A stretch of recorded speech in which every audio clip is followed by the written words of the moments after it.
Today we are talking about piecewise functions. And before getting into notes, I just want to have us look over this quick little turn and talk here that we're doing in class. So looking at this table, what information is this table telling us? How might we use this information to our benefit? If we look here, our row here is the number of copies, and that is kind of broken into different variables, right? 0 is less than x is less than or equal to 20. 20 is less than x is less than or equal to 40, etc., etc. See, there's a different cost per copy for each of those kind of intervals specified. So what this is saying is that, hey, if I want to make 10 copies,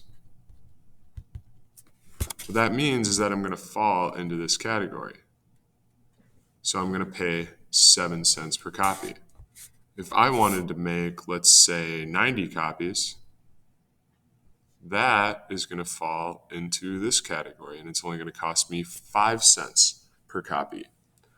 These piecewise functions, where our formula or our value changes for different variables of x, show up in the real world all the time, especially when we're talking about business and purchasing things and selling things.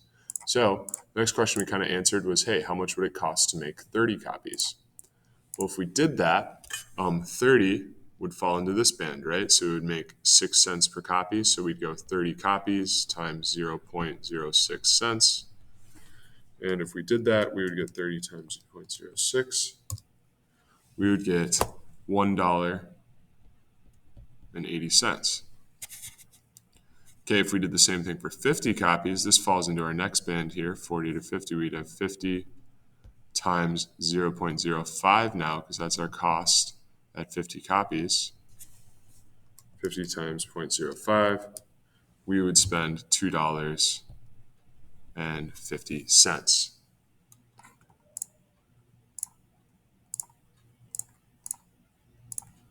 So what that is called is a piecewise function. Our function varies over different intervals. And mathematically what this means, and this is where our notes begin, is a function that is defined by multiple subfunctions based on the input.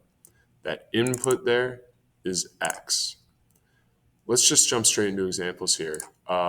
This is what that looks like. We have a function. We have f of x is a function. And these three lines here, 2x plus 8, x squared minus 3, square root of x plus 3, these are our different subfunctions.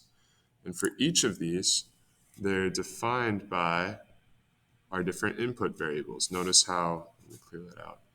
2x plus 8 is going to happen when x is less than or equal to negative 2.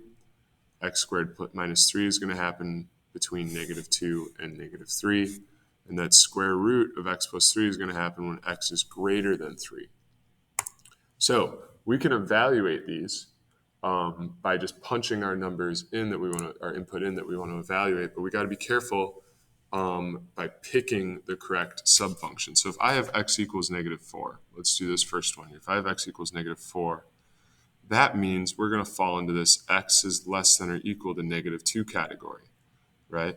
So since x is less than or equal to negative 2, our function, or the subfunction we're going to use is f of x equals 2x plus 8. In that case, we have f of negative 4 equals 2 times negative 4 plus 8. And 2 times negative 4 is negative 8. And so if we add that to 8, we'll get f of negative 4 equals 0. If we move on to our next example, we get x equals 6. And so we're evaluating, hey, what is our function at the function at 6? Since 6 is greater than 3, we're going to use this last subfunction here. So we're going to use the square root of x plus 3. In this case, is the square root of 6 plus 3. So f of 6 equals the square root of 9. And we know that that is 3. Okay, go ahead and pause your screen. Try these last two on our own. And actually, this next one is a little tricky because we have negative 2. And notice how our first interval is defined with a less than or equal to sign. So that includes negative 2 in there. We're going to use that top function to pick it. So our f at -2, our function at -2 is equal to 2 times -2 plus 8. And that, if we evaluate it out, function at -2, we get -4 plus 8. That will give us a value of 4. Finally, our last one, x equals 0. That is where we use our middle function. So at x equals 0, we use this middle function here. So our f of 0 equals 0 squared minus 3. And that will just give us -3 as our answer. So in example 2, definitely try this on your own if you're feeling comfortable. Otherwise, we'll kind of walk through it, same as before. So we have x equals 8. This means for our new function, we're going to use this last interval, x is greater than or equal to 5. So our function at 8 is equal to the absolute value of 8 minus 2. If we evaluate that out, the function at 8 will just be 6. And let me throw in that intermediate step there as well, just in case you were struggling with that absolute value of 6. Okay, at x equals 0, that falls into this top band here. X is less than 1. So we're going to use that top function, f of 0 equals 2 times 0 to the third power minus 1. F of 0 equals, in this case, we'll have 0 minus 1. So f of 0 equals -1 there. Okay, for x equals 4, that falls into this middle band in between 1 and 5. So we plug in f of 4, and that is equal to 3. Notice how that's just a constant value there. So no matter what that comes out to be, we're just equal to 3. And this last one, x equals 5, we're going to use that x is greater than or equal to 5. So we use that last subfunction. So f of 5 equals the absolute value of 5 minus 2. So f of 5 equals the absolute value of 3. And f of 5 equals 3.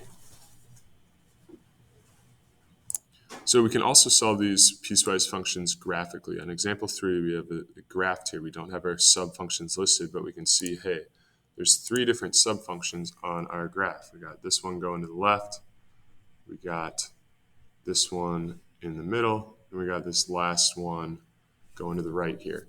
And you'll notice that there's some instances of closed dots and open dots. And I can't remember the last time you would have been graphing with these symbols, but a closed dot means that we're including that point in our function, and an open dot means that we're not including in that function. Okay, if you want to jot that sign down, you can as well. Otherwise, we can just get that point made across through practice. So at x equals 2, if I jump over to x equals 2, looks like we hit our graph right there, kind of drag over, we get a value of -1. So f of 2 equals -1 in that case. If I head over to, let's say, x equals -2, okay, go to -2, kind of trace up, trace over, you can see that we're at a value of 1. F of -2 equals 1. X equals -3 is a tricky one because we go over here, we hit -3, and we have this open dot and this closed dot here. Well, that closed dot indicates include, so that's the one we're going to use. We are going to have 2.5 roughly for our answer there. So f of -3 equals 2.5. And when x equals 1, if we move, or sorry, x equals -1, we move over to -1. And you can see if we trace up, there's an open dot. If we trace down, there's an open dot. It doesn't actually intersect any part of our function. And so this does not exist.